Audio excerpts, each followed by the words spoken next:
വിഷയവുമായി ബന്ധപ്പെട്ടതാണെങ്കിൽ ചോദിക്കട്ടെ. മൈക്കൊടുക്ക്. വിഷയവുമായി ബന്ധപ്പെട്ടതാവണം ചോദിക്കുന്നത്. ഇനിയിപ്പോ കുറച്ച് കഴിഞ്ഞിട്ട് ഫൈസൽ മുസ്ലിയാരുടെ വീട്ടിൽ എന്തുണ്ടായി ചോദിച്ചാൽ അത് പറയാൻ നമ്മൾ ബാധ്യസ്ഥരല്ല.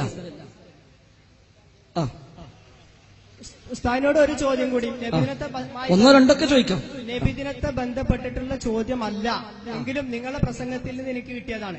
ഇപ്പൊ നിങ്ങൾ പറഞ്ഞു വല്ലപ്പുഴക്കാർക്ക് വേണ്ടി സംഘടിപ്പിച്ച പരിപാടിയാണ്, വല്ലപ്പുഴക്കാർക്ക് ചോദിക്കാനുള്ള അവസരം ഉള്ളൂ എന്ന്. അല്ല, അത് അങ്ങനെ വേണ്ടില്ല. പ്രഥമ പരിഗണന, ഒന്നാം പരിഗണന വല്ലപ്പുഴക്കാർക്കാണെന്നാ പറഞ്ഞത്. അല്ലെങ്കിൽ മസ്ജിദിന് കൊടുക്കൂലല്ലോ.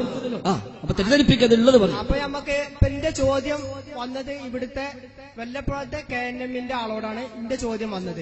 അപ്പൊ നിങ്ങളെക്കാളും പരിഗണന അയാൾക്ക് കൊടുത്തിട്ട് അയാൾ ഈ വിഷയത്തെ പറ്റി എന്നോടൊന്ന് ചർച്ച ചെയ്യാൻ തയ്യാറുണ്ടോ? അല്ല, ഇവിടെ ചോദിച്ചത് മഞ്ചേരി പ്രശ്നമാണ്.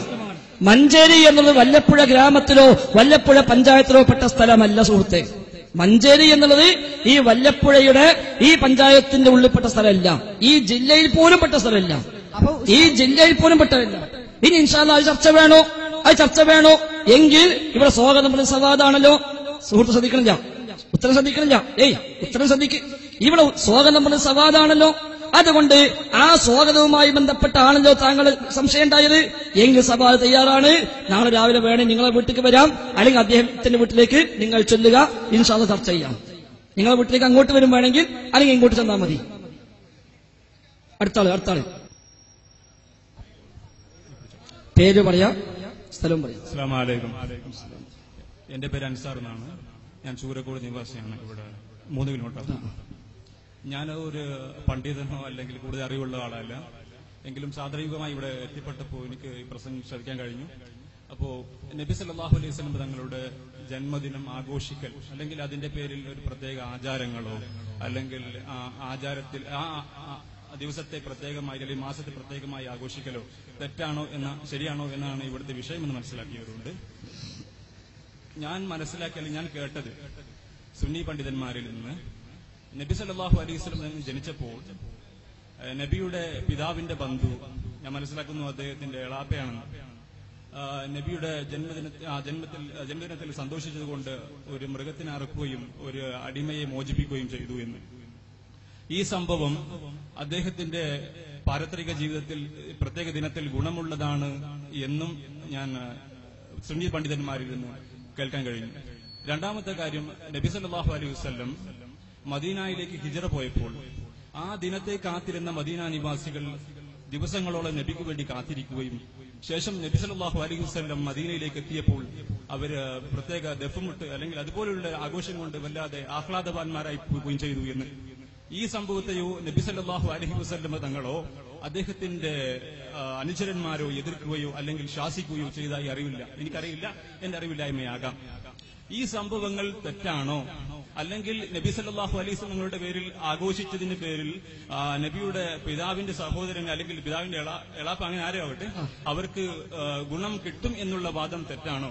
അല്ലെങ്കിൽ നബി സല്ലല്ലാഹു അലൈഹി വസല്ലം തങ്ങൾ മദീനയിലേക്ക് എത്തിപ്പെട്ടപ്പോൾ ഈ ആഘോഷിച്ചത് തെറ്റാണോ? അല്ലെങ്കിൽ അത് ആ ദിവസം ആഘോഷിക്കാമെങ്കിൽ നമുക്ക് നബിയെ ലഭിച്ച റബീഉൽ അവ്വൽ മാസത്തിൽ എന്തുകൊണ്ട് ആഘോഷിച്ചുകൂടാ എന്നൊരു ചോദ്യം കൂടിയുണ്ട്. രണ്ടാമത്തത് പറഞ്ഞത് ഹദീസിലും ചരിത്രഗ്രന്ഥങ്ങളിലും രേഖപ്പെട്ട സംഭവമാണ്. ഒന്നാമത്തേത് അങ്ങനെ പ്രാമാണികമായി സ്ഥിരപ്പെട്ട ഒരു സംഭവമല്ല. ഒന്നാമത്തേത് അബൂലഹബ് ആണ് പരാമർശിക്കപ്പെട്ട വ്യക്തി.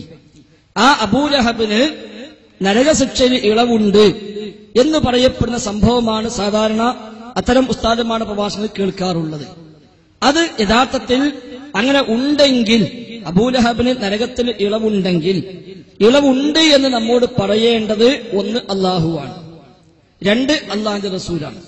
അള്ളാഹുവോ റസൂലോ ആണ് പറയേണ്ടത് അബൂലഹബിന് ഇന്ന കാരണത്താൽ നരകത്തിൽ ഇളവുണ്ട്. അത് അള്ളാഹുവോ റസൂലോ പറഞ്ഞിട്ടില്ല, അങ്ങനെ എവിടെയും ഉദ്ധരിക്കപ്പെട്ടിട്ടില്ല. ഇനി തിരിച്ചു പറയുകയും ചെയ്തു. നമുക്ക് എല്ലാവർക്കും അറിയാവുന്ന, താങ്കൾ ഒരു പണ്ഡിതനല്ലെങ്കിലും താങ്കൾക്ക് പോലും അറിയാവുന്ന സൂറത്താണല്ലോ തബ്ബത് യദാ അബീ ലഹബിൻ വതബ്ബ് എന്ന അധ്യായം. അതിൽ പഠിപ്പിച്ചെന്താ? തബ്ബത് യദാ അബീ ലഹബിൻ വതബ്ബ്, അബൂലഹബിന്റെ ഇരു കൈകളും നശിക്കട്ടെ, അത് നശിച്ചിരിക്കുന്നു.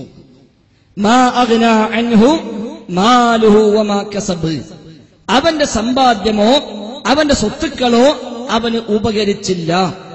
സയസ്ലാ നാറൻ ദാത ലഹബ്, ജ്വലിക്കുന്ന നരകാഗ്നിയിൽ അവൻ കടന്ന് എരിയുക തന്നെ ചെയ്യും.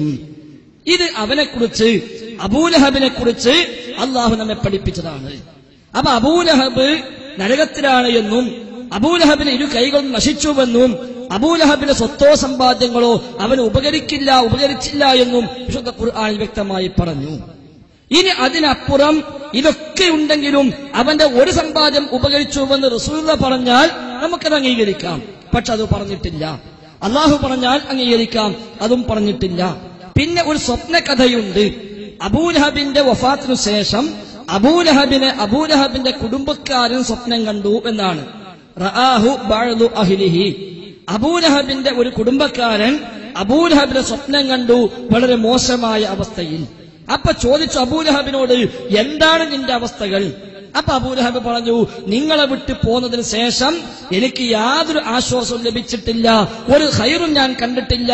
എനിക്ക് ഇതിലൂടെ വെള്ളം നൽകപ്പെടുന്നു എന്നതല്ലാതെ ഞാൻ സുവൈബ എന്ന അടിമസ്ത്രീയെ മോചിപ്പിച്ചതിനാൽ. ഇത് ആര് പറഞ്ഞു? അബൂലഹബ് പറഞ്ഞു. ഏത് അബൂലഹബ്? സയസ്ലാ നാറൻ ദാത ലഹബ് എന്ന് പറഞ്ഞ, തബ്ബത് യദാ അബീ ലഹബിൻ വതബ്ബ് എന്ന് പറഞ്ഞ, ഒരു സമ്പാദ്യവും ഉപകരിക്കില്ല എന്ന് അള്ളാഹ് വിശുദ്ധ ഖുർആനിൽ വ്യക്തമായി പഠിപ്പിച്ച അബൂലഹബ് സ്വപ്നത്തിൽ വന്നിട്ട് ഒരാളോട് പറയാ, എനിക്ക് അവിടെ ഇളവുണ്ട്. അതാണ് കഥ. അപ്പൊ അബൂലഹബ് ജീവിച്ചിരിക്കുന്ന കാലത്ത് നേരെ ജീവനോടെ വന്ന് പറഞ്ഞാൽ പോലും നമുക്ക് ഇസ്ലാമിൽ എന്തല്ല, അത് പ്രമാണമല്ല, അത് സ്വീകരിക്കാവതല്ല.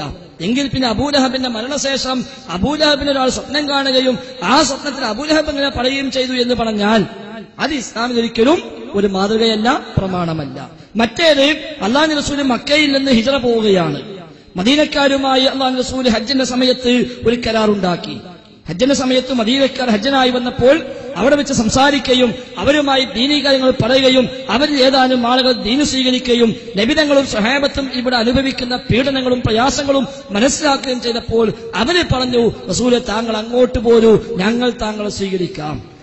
നിങ്ങൾ ഞങ്ങളുടെ നാട്ടിലേക്ക് പോരൂ, എന്തിനാണ് ഇത്ര പ്രയാസപ്പെട്ട് ഈ നാട്ടിൽ കഴിയുന്നത്? അല്ലാഹു തആലയുടെ സമ്മതം കിട്ടാൻ വേണ്ടി അല്ലാഹു റസൂൽ കാത്തിരുന്നു.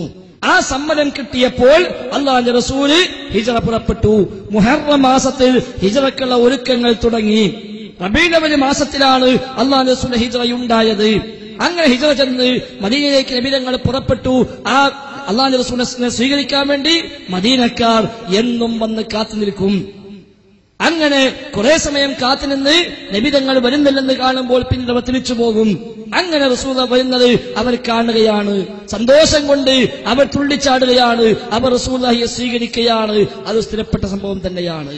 പിന്നെ അതിൽ പാട്ടും അതുമായി ബന്ധപ്പെട്ട കാര്യങ്ങളും അതിനൊക്കെ സനദിനെ കുറിച്ച് അഭിപ്രായ വ്യത്യാസം പണ്ഡിതന്മാർക്കിടയിലുണ്ട്. എന്നാലും ഹദീസ് ഗ്രന്ഥങ്ങളിൽ അങ്ങനെ സംഭവങ്ങൾ രേഖപ്പെടുത്തപ്പെട്ടിട്ടുണ്ട്. അതിൽ യാതൊരു തർക്കവും നമുക്കില്ല. അവർ ചെയ്ത് ശരിയല്ല എന്ന് പറയുന്നില്ല. അള്ളാഹുവിന്റെ റസൂൽ ഇന്ന് വന്നാലും നമ്മൾ അങ്ങനെ തന്നെയാണ് ചെയ്യേണ്ടത്. അള്ളാഹുവിന്റെ റസൂല് നമ്മുടെ നാട്ടിലേക്ക്, ഇന്ത്യയിലേക്ക്, കേരളത്തിലേക്ക് അള്ളാഹുവിന്റെ റസൂല് വരികയാണെങ്കിൽ തീർച്ചയായും നമ്മൾ ചെല്ലണം, കാത്തുനിൽക്കണം. മാത്രവുമല്ല, നമ്മള് അതിർത്തിയിൽ ചെന്ന് കാത്തിക്കാൻ പറ്റുമെങ്കിൽ അവിടെ കാത്തിക്കണം. കൂട്ടിക്കൊണ്ടുവരാൻ അങ്ങോട്ട് പോകാൻ പറ്റുമെങ്കിൽ കൂട്ടിക്കൊണ്ടുവരാൻ വേണ്ടി പോകണം. യാതൊരു തർക്കവുമില്ല. അല്ലാഹു റസൂല് മാത്രമല്ല, ആ നിലയ്ക്കുള്ള ഒരു സ്വീകരണമോ ആ നിലയ്ക്കുള്ള ഒരു സമീപനമോ തെറ്റാണ് എന്നല്ല പറഞ്ഞത്. മറിച്ച് സഹോദരന്റെ ന്യായമായ സംശയം ഇത് അടിസ്ഥാനമാക്കി ഇങ്ങനെ ചെയ്യാമെങ്കിൽ നമുക്കെന്തുകൊണ്ട് നബിതങ്ങളെ തന്നെ കിട്ടിയ ആ ദിവസവും മാസവും ഒക്കെ വരുമ്പോൾ ആഘോഷിച്ചുകൂടാ എന്നാണ്. അത് എന്തുകൊണ്ടില്ല? ഈ സംഭവം അവിടെ സ്വീകരിക്കാമെന്ന സഹാബത്താണ്, സ്വീകരിക്കപ്പെട്ടതോ റസൂലും സഹാബത്തുമാണ്. അപ്പോൾ ഇതിൽ ഇടപെട്ട എല്ലാവരും സഹാബിമാരാണല്ലോ. സ്വീകരിച്ചതും സഹാബിമാർ, അങ്ങോട്ട് ചെന്നതും റസൂലും സഹാബത്തും. എന്നിട്ട് ഈ സംഭവം ഉണ്ടായിട്ട് അടുത്ത വർഷമായപ്പോൾ, അടുത്ത വർഷവുമുണ്ടല്ലോ റബീഉൽ അവ്വൽ മാസം, ഹിജ്റ കഴിഞ്ഞിട്ട് പിന്നെയും അല്ലാഹുവിന്റെ റസൂല് സ്വല്ലല്ലാഹു അലൈഹി വസല്ലം 10 കൊല്ലത്തിലേറെ ജീവിച്ചിട്ടുണ്ട്. ആ 10 കൊല്ലങ്ങളിൽ റബീഉൽ അവ്വൽ മാസങ്ങൾ വീണ്ടും വീണ്ടും ആവർത്തിച്ചു വന്നിട്ടുണ്ട്. 11-ാമത്തെ റബീഉൽ അവ്വൽ മാസത്തിൽ അല്ലാഹുവിന്റെ റസൂൽ വഫാത്തായത്. എങ്കിൽ അടുത്ത വർഷം റബീഉൽ അവ്വൽ മാസം വന്നപ്പോൾ അല്ലാഹുവിന്റെ റസൂൽ പഠിപ്പിച്ചു കൊടുത്തില്ല, കഴിഞ്ഞ വർഷം റബീഉൽ അവ്വലിലാണല്ലോ ഇവർ നമ്മെ സ്വീകരിച്ചത്, അതുകൊണ്ട് നമുക്കിതാ ഈ മാസം തിരിച്ചു വരുമ്പോൾ നമുക്കതേപോലെ ആചരിക്കാം, ആഘോഷിക്കാമെന്ന് പറഞ്ഞില്ല. 10 കൊല്ലം റസൂൽ ജീവിച്ചു. ആ 10 കൊല്ലത്തിലേക്ക് എവിടെയും നബി തങ്ങൾ ഇത് മാതൃകയാക്കി അങ്ങനെ രീതി പഠിപ്പിച്ചില്ല. റസൂലുള്ളാഹിന്റെ വഫാത്തിന് ശേഷം ഏകദേശം 90 കൊല്ലത്തിലേറെ സഹാബിമാർ ജീവിച്ചു. അതും മദീനയിൽ 10 കൊല്ലം അല്ലാഹുവിന്റെ റസൂലിനെ കൂടെ സൗജന്യ സേവനം ചെയ്ത അനസ് റളിയല്ലാഹു അൻഹുവിനെ പോലുള്ളവരൊക്കെ റസൂൽ മദീനത്തേക്ക് വരുമ്പോൾ അനസ് റളിയല്ലാഹു അൻഹുവിന് 8, 9, 10 വയസ്സ് പ്രായമാണ്. നബി തങ്ങൾ വഫാത്താകുന്നത് വരെ 10 കൊല്ലം ആ റസൂലുള്ളാഹിന്റെ കൂടെ സൗജന്യ സേവനം ചെയ്ത ആളാണ് അനസ് റളിയല്ലാഹു അൻഹു. നബി തങ്ങൾ വഫാത്തായപ്പോൾ ഇനി റസൂലില്ലാത്ത മദീനയിൽ ജീവിക്കാനാവില്ല എന്ന് മനസ്സിലാക്കി വിഷമം സഹിക്കവയ്യാതെ, ദുഃഖം സഹിക്കവയ്യാതെ മദീന വിട്ടു പോയവരാണ് അനസ് റളിയല്ലാഹു അൻഹു. ആ സ്വഹാബി പോലും നബിയുടെ കാലശേഷം 90 കൊല്ലത്തോളം ജീവിച്ചിട്ട് ഹിജ്റ 103-ലോ 105-ലോ ഒക്കെയാണ് അദ്ദേഹം വഫാത്താകുന്നത് എന്ന. അപ്പോൾ 90 കൊല്ലത്തോളം നബി തങ്ങളുടെ കാലശേഷം ആ സ്വഹാബി ജീവിച്ചിട്ടുണ്ട്. എന്നിട്ട് ആ സ്വഹാബി പോലും ഈ സംഭവത്തിന് സാക്ഷിയായിട്ട് പോലും അദ്ദേഹം ഒരിക്കലും റബീഉൽ അവ്വൽ മാസം വന്നപ്പോൾ ഇങ്ങനെ ആചാരം ആചരിച്ചില്ല. ഇസ്ലാമിൽ ഒരു പുതിയ ആചാരം മറ്റേതെങ്കിലും ഒന്ന് ബേസ് ചെയ്ത് ഉണ്ടാക്കാൻ നമുക്ക് വകുപ്പില്ല. ഇസ്ലാമിലുള്ള ആചാരമാണോ റസൂൽ പഠിപ്പിക്കണം. ഏതുപോലെ സഹോദരന് പെട്ടെന്ന് മനസ്സിലാക്കാവുന്ന ഒരു ചെറിയ ഉദാഹരണം പറയാം. 5 വക്ത് പള്ളിയിൽ പോയാൽ നമ്മളൊക്കെ ജമാഅത്തായി നമസ്കരിക്കുന്നു. ഉസ്താദിനോട് ചോദിക്കാൻ, എന്താ ഉസ്താദെ ജമാഅത്തായി നമസ്കരിക്കാൻ കാരണം? ഉസ്താദ് അതിന്റെ ഹദീസൊക്കെ പറഞ്ഞുതരും. 27 ഇരട്ടി പുണ്യമുണ്ട് എന്ന് പറയുന്ന ഹദീസുകൾ പറഞ്ഞുതരും. അപ്പൊ നമ്മൾ ആലോചിക്കുക, ഇങ്ങനെ സ്വഹീഹായ സ്ഥിരപ്പെട്ട ഇമാം ബുഖാരി, മുസ്ലിം അടക്കമുള്ളവർ ഉദ്ധരിച്ച ഒരു ഹദീസ് ഉണ്ടെങ്കിൽ എന്തേ ഉസ്താദെ നമുക്ക് സുബഹിക്ക് മുമ്പുള്ള 2 റക്അത്തും കൂടി നമുക്ക് ജമാഅത്തായി നിസ്കരിച്ചുകൂടാ? ഉസ്താദ് പറയും പറ്റൂല.